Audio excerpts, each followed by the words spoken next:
Make sure we're recording, and we are recording. So I'm going to kick it over to the judges and off you go. All right. Good afternoon. My name is Mark Simons, and I'm the one she's referring to. I'm from Nevada and practice law, been an attorney there 27 years, or here 27 years, and been a judge and a coach for the last 12 years. So I'm looking forward to listening to you, having an engaging conversation. And I'm asking for you to show off and give us all your information that you've been saving up and practicing for. So thank you. The rest of my judges will introduce themselves, and then I will come back to you and you'll introduce yourselves. Thank you. Good afternoon. Maybe it's afternoon there too. My name is Charlie Hinderlighter. I'm the Director of Government Affairs for the St. Louis Realtors in St. Louis, Missouri. I'm a past political science professor, and once upon a time I was on that side of the proverbial table as a student in the We the People program, and I am excited for our conversation this afternoon. Hi, I'm Karen Melton from New York, where it's evening, and I'm a lawyer by training. I've spent almost my entire career in public service.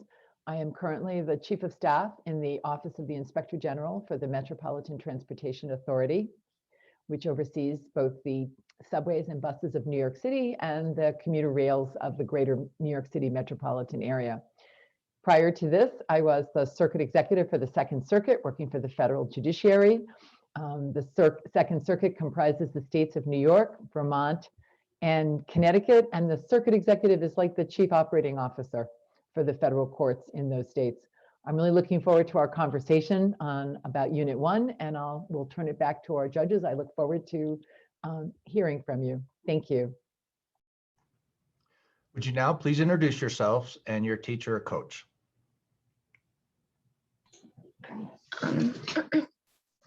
We are from McKinley High School. Our teacher is Sean Kamita, and my name is Emily Kwong, and I am a junior.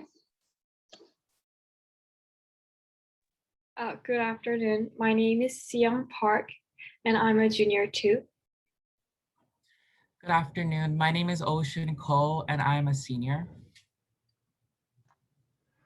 Thank you.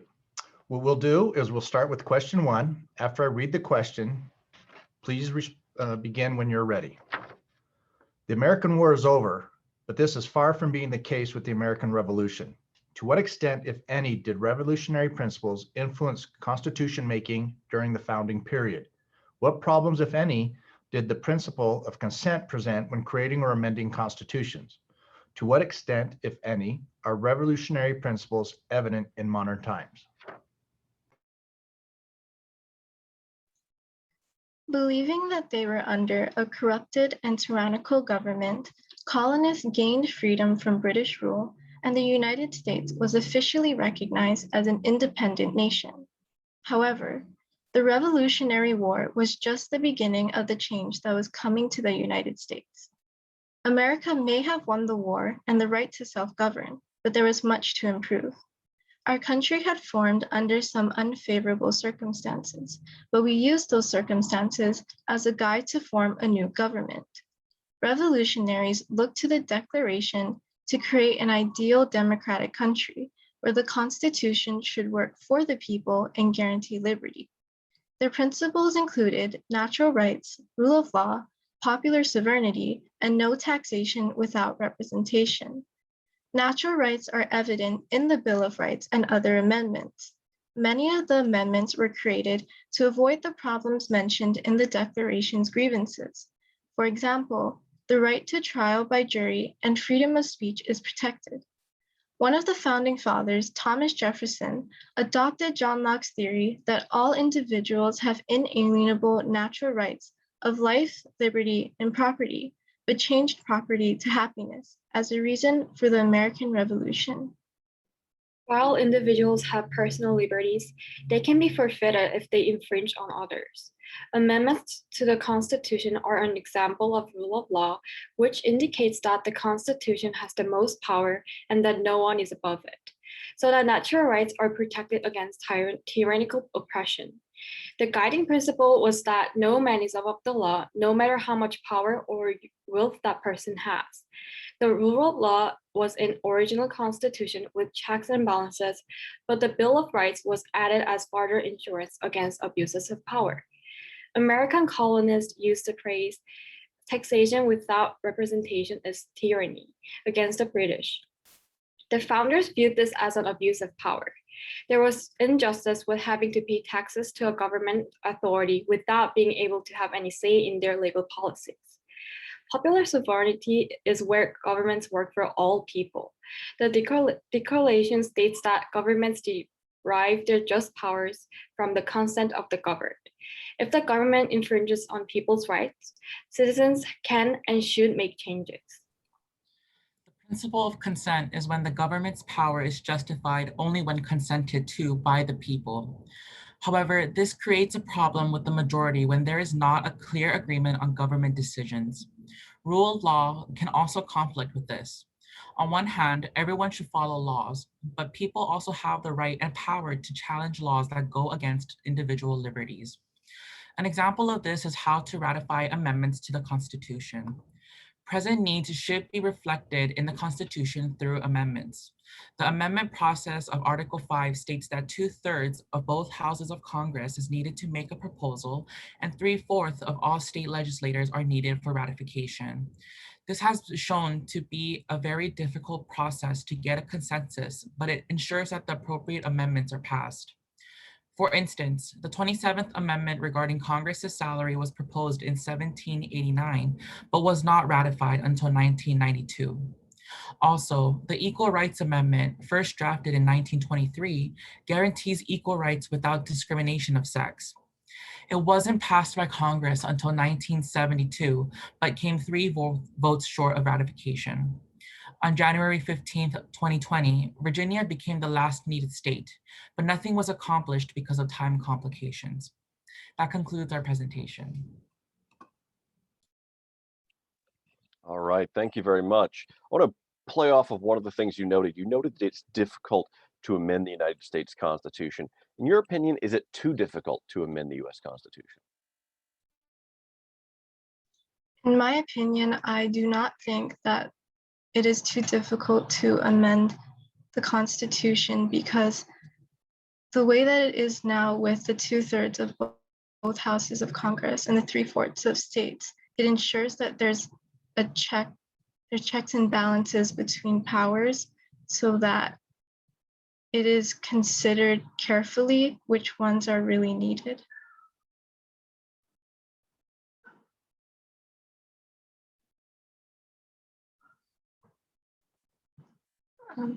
Si-young, do you want to explain some more? I also think it is right to be this difficult process, because supermajority prevent a majority from eroding fundamental right of minority. And I think that the supermajority part of amending constitutions is really important, because it leaves very little room for doubt whether the Constitution is, whether the amendment is constitutional or not and should be passed.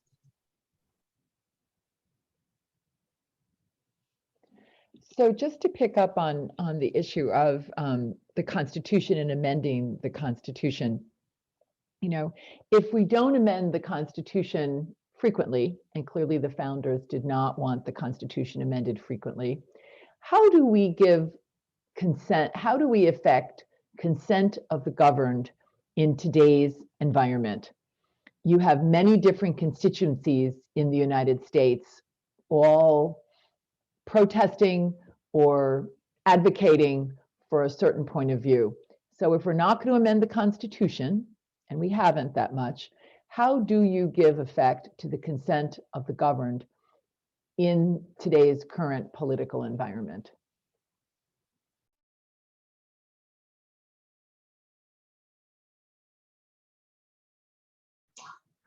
There are some instances, for example, with the Equal Rights Amendment, although there's no federal law or amendment to the Constitution, there are state laws that are similar to the Equal Rights Amendment that give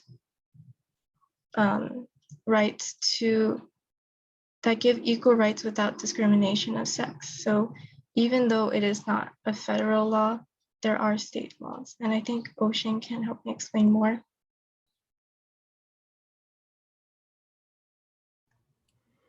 Okay, I'm going to bring us forward in time and talk to you a little bit about current events. We've had the BLM movements. We had the events at the Capitol on January 6th. We've had, the Portland event. So how do you view those current events as relating to the revolutionary ideas in 1776 with the founding of the revolution and revolting against the British government? Can you make any comparison or distinctions between those? How events were happening in the past and events now?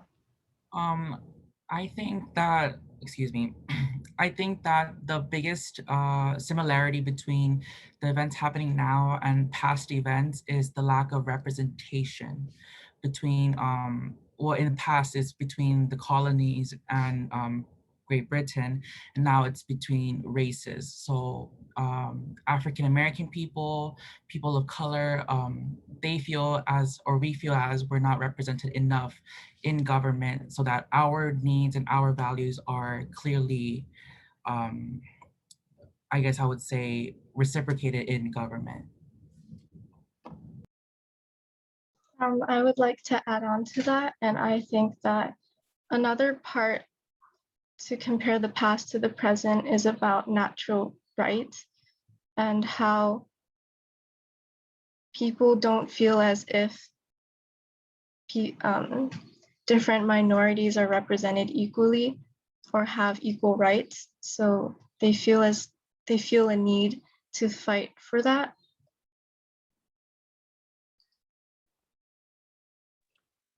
In your prepared statement, you talked about 4 principles that you really focused on coming out of the Revolutionary War. What's an example from history or from today where you see one of those principles you mentioned really echo through time?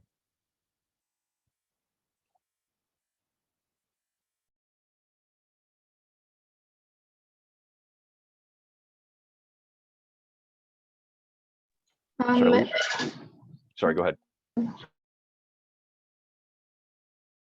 Could you please clarify that question, please? I was actually trying to offer to clarify that question. You bet. Okay, so you talked about these 4 principles: natural rights, rule of law, popular sovereignty, no taxation without representation. So we know those were important in the founding era. Are there times that we've seen either in US history or times today where you see one of those 4 principles being really important in terms of our political life?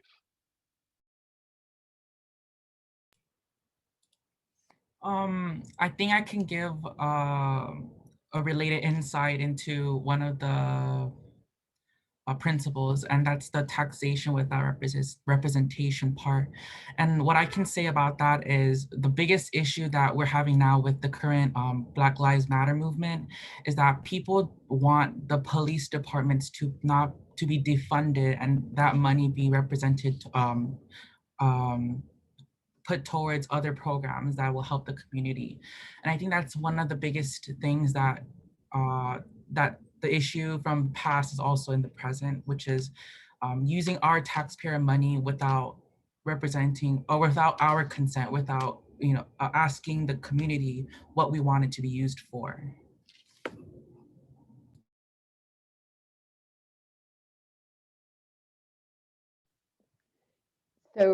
So how do we fix it? If we have minority communities in this country who feel they are underrepresented and therefore they are not, they don't have enough of a say in their government. How would you go about fixing that if you were in charge?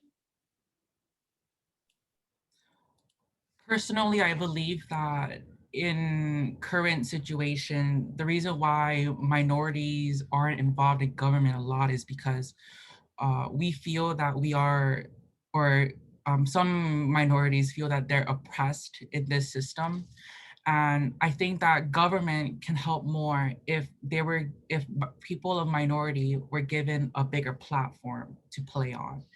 for instance, if they're given a lot of attention now, but previously we were not that much, there was not that much attention given to the racial injustices and racial inequality that's happening in America. People just took it as what it was.